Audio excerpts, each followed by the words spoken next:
káàbọ̀ sí Mashola Gist TV. Ṣé àlàáfíà ni ẹwà gbogbo lè ń kọ́? Mo dúpẹ́ lọ́wọ́ gbogbo ẹ̀yin subscribers o. Ọlọ́run Elédùmarè á bá mi gbọ́wọ́ yín sókè. Gbogbo nǹkan tẹ́ bá ń dáwọ́lé á máa yọrí sí rere, ìdùnnú, ayọ̀, àlàáfíà ní gbogbo ọ̀rọ̀ yìí máa já sí. Ẹ kú ọjọ́ èní. Gist tá a gbọ́ lórí nǹkan tó ń ṣẹlẹ̀ láàrin Madam Tola Adedokun, ìyá wa ni wọ́n, ìyá alálùbáríkà ni wọ́n ti bẹ̀rẹ̀ eré yìí ó ti pẹ́ díẹ̀ tí wọ́n ti ń act movie. Wọ́n dẹ̀ ti ṣe ọ̀pọ̀lọpọ̀ eré tó jẹ́ pé a lè fi ọwọ́ rọ́ sẹ́yìn. Àwọn eré tó jẹ́ pé ó kọ́ni lẹ́kọ̀ọ́, tó jẹ́ pé ó tiẹ̀ tó change ayé ẹlòmíì gan ní gbogbo àwọn eré tí wọ́n ti ṣe. Ẹ̀yin èèyàn lé, wọ́n ní awuyewuye kan lọ lórí eré tí wọ́n bá actress Funke Akindele ń ṣe. Wọ́n ní recently ni actress Funke Akindele ni ó yẹ kí wọ́n ṣe abala míì fún eré Jennifer. Wọ́n ní ìgbà tí Madam Tola Adedokun dẹ̀ dúró tí wọn ò gbọ́ kí actress Funke Akindele kó ké sí wọn. Wọ́n ní ni àwọn náà bá fi ṣe pé tí Muhammad ló bá lọ bá Mountain á lọ bá Muhammad, bí wọ́n ṣe pé actress Funke Akindele nìyẹn. Wọ́n nígbà tí wọ́n dẹ̀ pé actress Funke Akindele, nígbà tí actress Madam Tola Adedokun wá pé actress Funke Akindele, wọ́n ní actress Funke Akindele ní àwọn ò ní ìdí wọn nínú eré yìí. Wọ́n ní abala tí wọ́n ti ń ṣe ìyá Jennifer wípé kò sí nínú abala tí wọ́n fẹ́ ṣe ní ìsìn. Bí àwọn ènìyàn bí wọ́n ṣe mú àtàmọ́ nìyẹn, tí wọ́n ní Funke Akindele ń bínú ni nítorí pé Madam Tola Adedokun bá actress Toyin Ajeyemi ó bá wọn ṣe ìyálòdì. Wọ́n ní torí ẹ̀ ni wọn ò fi fẹ́ lo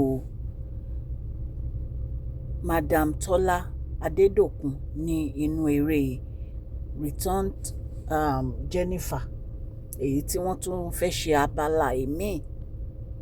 Ẹ̀yin èèyàn lè rí pé àwọn èèyàn wa yìí wọ́n lè da ilé rú bí kan fi orí àgbà méjì kan fi gbára wọn.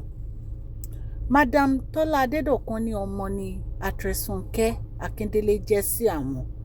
Wípé ìgbà míì wà tó jẹ́ pé lẹ́yìn ìgbà yẹn gan àwọn ti pe actress Funke pé àwọn fẹ́ ra oògùn àtóúnjẹ, wọ́n ló dẹ̀ fún àwọn lówó.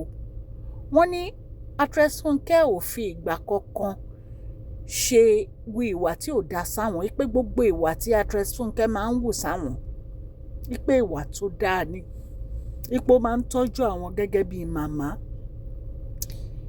Lẹ́yìn ìyẹn la tún gbọ́ ti bí wọ́n ṣe ń sọ o, wọ́n ló ń tọ́jú àwọn ní gbogbo ìgbà, wípé even gan actress Toyin Ayemako wọ́n náà ń fáwọn lówó dáadáa nínú ipa eré ìyálòde táwọn bá wọn ṣe.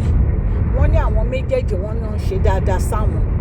So nǹkan tí ó dé táwọn èèyàn fi ń sọ ọ̀rọ̀ burúkú nípa àwọn actress yìí òun ni ò yé mi.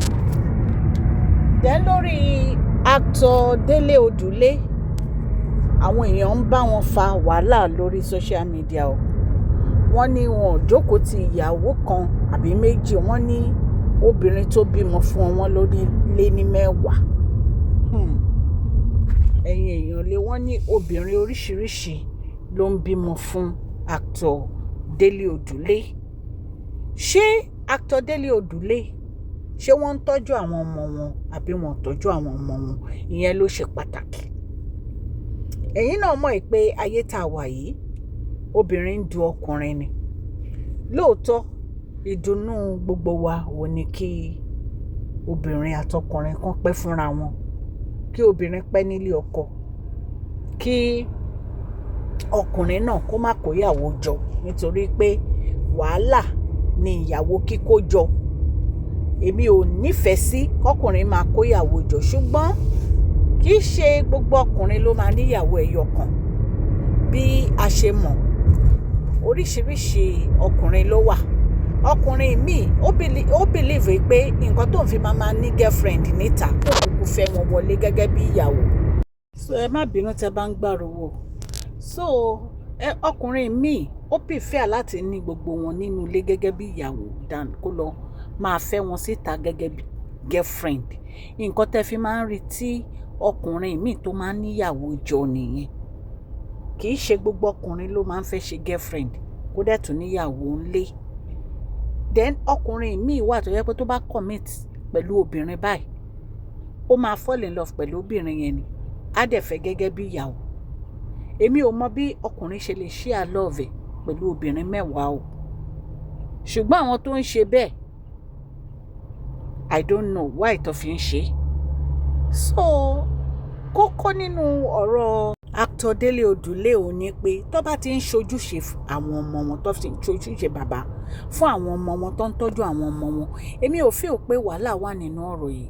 Kò wá dáa kẹ́ máa drag ẹni ẹlẹ́ni lórí social media. Tí wọ́n bá ti most of àwọn ọmọ wọn gan wọn náà ti dàgbà. So tó bá ti tọ́jú àwọn ọmọ wọn kò sí wàhálà. Àwọn dẹ̀ ni wọ́n mọ why tó fi kóyàwó 10 sínú ilé. Bọ́ mi ò rò pé gbogbo àwọn obìnrin yìí wà lọ́dọ̀ wọn o. Bí wọ́n ṣe sọ wọ́n kàn ní wọ́n bímọ fún obìnrin 10 ọ̀tọ̀ọ̀tọ̀ ló bímọ fún àwa mọ̀. Bóyá obìnrin kan ló wà nínú ilé wọn báyìí, àmọ́ a lè sọ fún yín. Ṣé mẹ́pà bá wọn gbélé. Ṣùgbọ́n nígbà tí mo rí ọ̀rọ̀ yẹn tó ń lọ lórí social media ni mo ní kí n mú wá sí etí ìgbọ́ ẹ̀yin olólùfẹ́ mi. So tó máa ti ń ṣojúṣe gẹ́gẹ́ bí bàbá fún àwọn ọmọ wọn yẹn ló ṣe pàtàkì. So ẹ jẹ́ fi àwọn actress sílẹ̀, má drag wọn because èèyàn gidi ni gbogbo wọn. Ẹ wo Funke Akindele, wọ́n ròyìn Funke Akindele dáadáa. Wípé kò sí ẹni tó bá wọn ṣiṣẹ́ tí wọn kì í múnú ẹ̀dùn. Bẹ́ẹ̀ náà dẹ̀ ni actress Toyin Ajewole. Wọ́n ní gbogbo àwọn òṣìṣẹ́ wọn wọ́n jọ ń ṣe.